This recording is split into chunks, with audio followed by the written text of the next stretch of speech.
ابو سعید خدری رضی اللہ عنہ سے روایت ہے کہ رسول اللہ صلی اللہ علیہ وسلم نے فرمایا، جب بندہ اسلام قبول کر لیتا ہے اور اس کا اسلام اچھا ہوتا ہے تو جو برائیاں اس نے پہلے کی ہوتی ہیں اللہ اسلام کی برکت سے ان سب کو معاف کر دیتا ہے، اور اس کے بعد اس کی نیکیوں اور بدیوں کا حساب یہ رہتا ہے کہ ایک نیکی پر 10 گنا سے لے کر 700 گنا تک ثواب دیا جاتا ہے، اور برائی کرنے پر وہ اسی ایک برائی کی سزا کا مستحق ہوتا ہے، الا یہ کہ اللہ تعالیٰ اس سے بھی درگزر فرمائے اور معاف ہی فرما دیں۔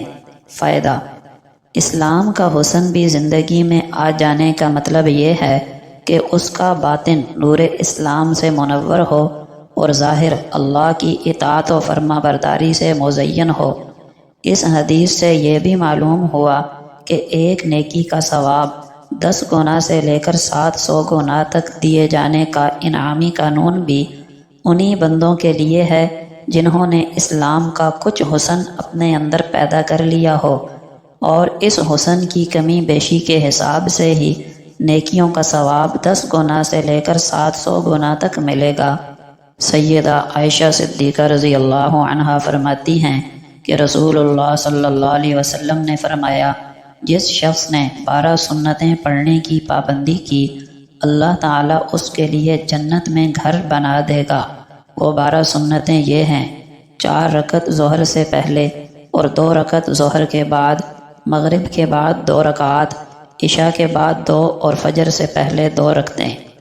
سیدہ ام حبیبہ رضی اللہ عنہا بیان کرتی ہیں کہ رسول اللہ صلی اللہ علیہ وسلم نے فرمایا، جو شخص ظہر سے پہلے 4 رکعت اور ظہر کے بعد 4 رکعت پڑھنے کی پابندی کرتا ہے اس پر جہنم کی آگ حرام کر دی جاتی ہے۔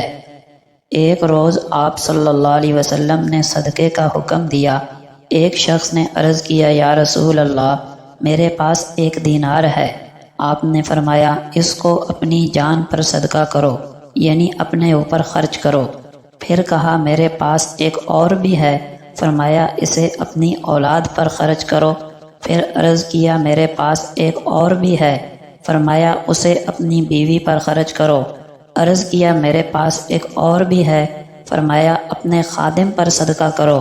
پھر کہا، میرے پاس ایک اور بھی ہے۔ فرمایا، جہاں مناسب سمجھو صرف کرو۔